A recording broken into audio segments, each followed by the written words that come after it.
Picture this. A river, carving its way through mountains. It doesn't follow a perfectly straight line. It twists, it turns, it floods sometimes, then it recedes. Right, it's this powerful force of nature. Exactly. It shapes the landscape, not the other way around. Now, think about most organizations. Okay. We often build them on this silent assumption that the ground beneath us is stable, that tomorrow's challenges will look pretty much like today's. Yeah, that things are predictable. Right. Our source material today, a really interesting blog post from one of our colleagues actually, calls this idea stationarity. Stationarity, okay. And it strikes me as a really risky way to navigate a world that feels anything but still. Absolutely. Yeah. It's almost like we're drawing up these incredibly detailed maps of terrain we've only briefly glimpsed. And then expecting that map to stay accurate forever. Exactly. We pour so much energy into planning for this fixed future, when the reality is, well, the future rarely sticks to the script, does it? It really doesn't. And that's what we're diving into today. We want to understand why this idea, this notion of a predictable world, can be so dangerous for organizations. And more importantly, how they can adapt. Yes. Yeah. How they can learn to be more like that river, adaptable, resilient, and ultimately successful even when things are constantly changing. That blog post you mentioned really digs into this. It does. And the core insight that jumped out at me is this. Trying to impose rigid plans on a constantly evolving environment. It's like trying to build a permanent bridge across a river that's always finding a new course. It just won't work long term. It's a recipe for frustration, maybe even outright failure. Yeah. And the post really starts with this powerful image, reinforcing that point. It talks about the Himalayan foothills. Oh, right. Where the local villagers have this deep respect for the rivers. Right. They've seen it all, generations of floods, shifts in the course. So they get it. They get it. They understand that trying to, completely control the river is just, it's fool's errand. There's a real wisdom in that perspective, isn't there? Definitely. Recognizing the inherent power and, frankly, the unpredictability of these forces. It immediately brought to mind that story, that anecdote shared in the post about the blocked mountain road. That really stuck with me. Me too. The driver's comment was so telling. It was so simple, wasn't it? The river always wins. Yeah. Just like that. But it encapsulates the entire challenge we're discussing. Here you had engineers, with all their equipment in concrete. Trying again and again. Right. Repeatedly rebuilding this road in the exact same spot, only to see the river time after time just sort of shrug and carve a new path. It really highlights the futility of trying to force a static solution onto something that's inherently dynamic. And that's the direct parallel to the organizational world, isn't it? Absolutely. We become so invested in our strategic plans, our market forecasts, our belief that if we just analyze enough data, we can somehow control the future. Which the blog post calls the delusion of control. That's it. And we see it everywhere in organizations, those huge Gantt charts projecting years ahead with, minute detail. The carefully crafted strategic roadmaps that, let's be honest, often just gather dust on a virtual shelf. Or the OKRs and KPIs? Exactly. The ubiquitous OKRs and KPIs meant to keep us locked onto this supposedly unwavering path. They're all attempts to bring order to what is, inherently chaotic, right? Trying to give us that comforting illusion that we're steering the ship with a firm hand. But then the blog post hits you with that fantastic quote from Seneca. Oh yeah, the boat in the storm. Trying to steer a boat in a storm by staring at the stars painted on the ceiling. When I read that, I just thought, yes, that nails it. It's such a vivid way to describe the disconnect, isn't it? Between our neat plans and the messy, unpredictable reality of the markets. And customers changing their minds. And new tech popping up all the time. None of these crucial elements are static. They're constantly evolving, often in ways we just can't predict. Which inevitably makes our fixed plans less and less relevant over time. For sure. Which, naturally leads us to look at history. Because it's definitely not short on examples of organizations that bet on a static world and, paid the price. The blog post brings up some really thought-provoking cases. Let's start with the Roman Empire. Maybe not the first thing you think of for business failure, but the point about its rigid systems is incredibly insightful. Yeah, what's so striking about Rome is how the very things that made it strong, its amazing infrastructure, its huge bureaucracy, its military structure. The things that built the empire. Right. They eventually became major liabilities. They were so deeply invested in these established systems that they found it incredibly difficult to adapt when, say, global trade routes shifted or new kinds of enemies emerged that didn't fit their playbook. So their strength became a weakness. It bred inflexibility. A dangerous level of inflexibility, yeah. Then the Post shifts to more recent examples, ones I think a lot of us remember, Kodak. Oh, Kodak. Classic case. Stubbornly clinging to film technology while digital photography just took over the world. Right under their noses, really. Or Nokia. Remember them? They were the kings of mobile phones. Absolutely dominant. And then they completely misjudged, even dismissed, the massive shift the smartphone represented. These weren't small, naive companies either. They were industry leaders. Exactly. They were, in many ways, victims of their own past success, you could say. That's a great way to put it. Their established business models, their ingrained ways of thinking, it just blinded them to the fundamental changes happening. They looked at the future through the lens of their present dominance. And failed to grasp the sheer magnitude and speed of the transformations. It's a powerful reminder, isn't it? Past success doesn't guarantee future survival in this non-stationary world. But it's not all doom and gloom, right? The blog post also shines a light on organizations that have actually thrived in this environment of constant change. Yeah, the adaptable ones. Companies like Amazon, Netflix, Starbucks. Wait, what's the secret sauce there? How do they navigate these turbulent waters so well? Well, the blog post suggests a crucial part is a fundamental shift in how they view their objectives. Okay, how so? Instead of seeing goals as these rigid, unchangeable targets set in stone, these organizations tend to approach them more like experiments in perpetual beta. Perpetual beta. I like that. Yeah, they're constantly testing new ideas, learning from both wins and losses, and iterating their strategies based on real-world feedback.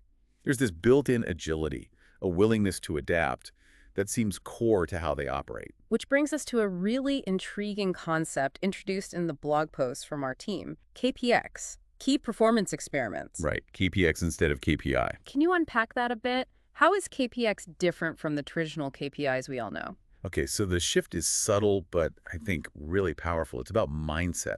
Traditional KPIs are all about measuring progress toward a fixed outcome. Yeah, you set a target, you track against it. Exactly. KPX, on the other hand, reframes those very targets as hypotheses, things that need to be tested and validated. Ah, okay, so less about just hitting the number. And more about understanding why you might hit it, or why not. So instead of just asking, are we on track for our quarterly sales target of X? Which is the standard question. Right. You're prompted to ask something deeper, like, what are the underlying assumptions we're making about our customers, our market, our product, that lead us to believe X is even possible? And crucially, Are those assumptions still valid? What if they're not? got it. So it shifts the focus from simply hitting a number to this process of continuous learning and checking if your core beliefs still hold up. Precisely. It encourages a more scientific and inquisitive culture within the organization. Every initiative, every project essentially becomes an experiment. Okay. You state your hypothesis like, we believe offering free shipping will boost conversion rates by 5%. Then you run the experiment, you analyze the results carefully. And you adjust based on what you actually learn. Exactly. Regardless of whether you hit that initial 5% target or not. It's about embracing the uncertainty of the future instead of trying to wish it away with planning. And that quote from George Box, the blog post, includes, all models are wrong, but some are useful. That really nails it. Our strategies are just models of reality, and we need to be constantly testing and refining them. Okay, that's really interesting. Now, the blog post also talks about this concept of worker one. It's not a job title, right? It's more a description of a certain type of person. Yeah, exactly. It's about the human element in all this adaptability. How does that fit in? So the post describes worker one as someone who embodies traits like compassion, genuine curiosity, and a strong community focus. So not just doing their job description. Not at all. These folks are actively engaged with their environment. They're constantly looking for signals of change, sensing shifts in customer needs or new trends, often before the official data even picks it up. Kind of like scouts. The post beautifully calls them modern-day river guides. Oh, I like that. Yeah, individuals who have this intuitive feel for the currents, who can anticipate the unexpected rapids, and know how to navigate through ambiguity. So these are the people who aren't afraid to ask why, to question the status quo. Definitely. They don't just accept that's how we've always done it. They look for better ways. Exactly. Yeah. They act as vital catalysts for the organization's evolution. They challenge assumptions, they're eager to try new ideas, and they're key in building what the post calls Communities of practice. Meaning? Environments within the organization where continuous learning, sharing knowledge openly, and having a growth mindset are valued more than just hitting static targets. Because in a world that's always changing. The ability to learn and adapt quickly becomes the ultimate competitive advantage, and Worker One really embodies that principle in action. Okay, so we've painted a pretty clear picture of the problem, this dangerous idea of stationarity.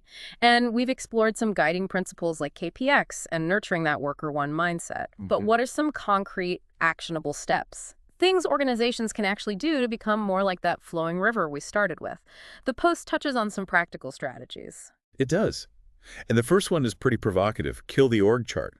Or, at least soften its edges significantly. Kill the org chart. Wow. Well, the idea isn't necessarily total chaos overnight. It's more about moving away from those rigid top-down hierarchies. Towards something more fluid. Exactly. Towards more fluid, porous networks of autonomous teams.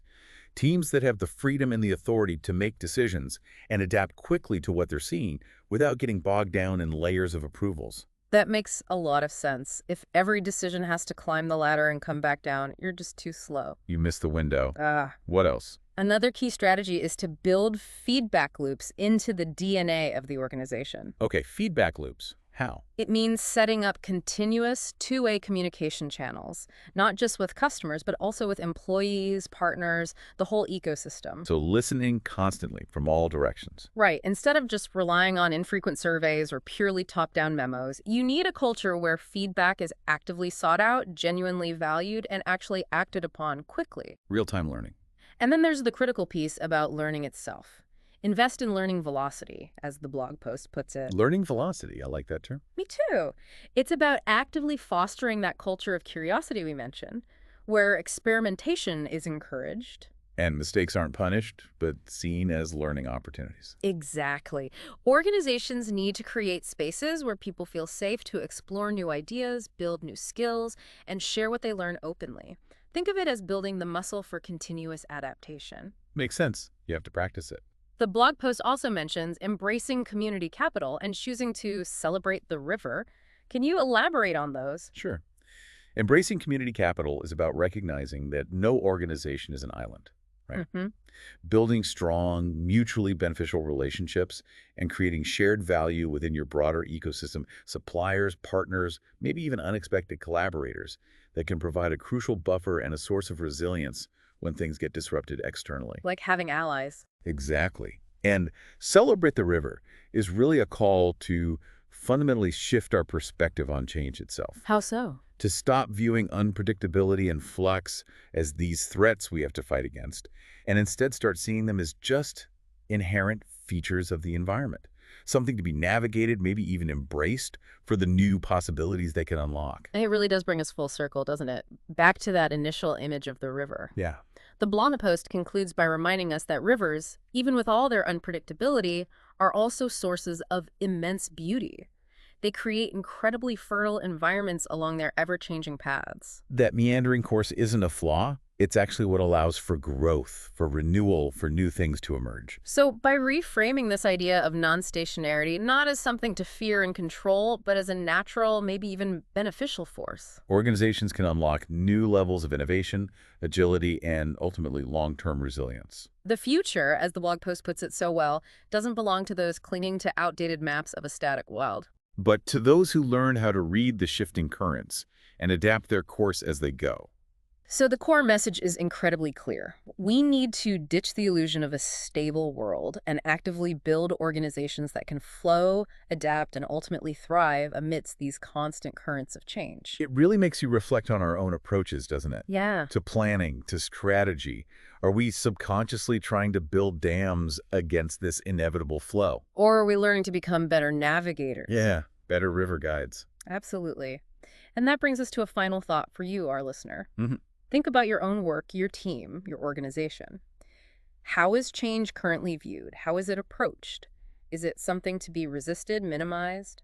Or is it seen as just part of the landscape, maybe even a source of opportunity? And perhaps ask yourself, what small experiment could you or your team undertake, maybe starting tomorrow, to test a key underlying assumption you hold? Just to begin cultivating a little bit more of that crucial river mentality. Exactly. A really important question, I think, for all of us to contemplate. Definitely food for thought. Well, that brings us to the end of our deep dive for today. We've explored this vital concept of non-stationarity and the urgent need for organizations to embrace change, to flow like a river, drawing on some really insightful ideas from that blog post by our colleague. Hope it sparked some idea. We certainly hope it's given you some valuable food for thought. Thanks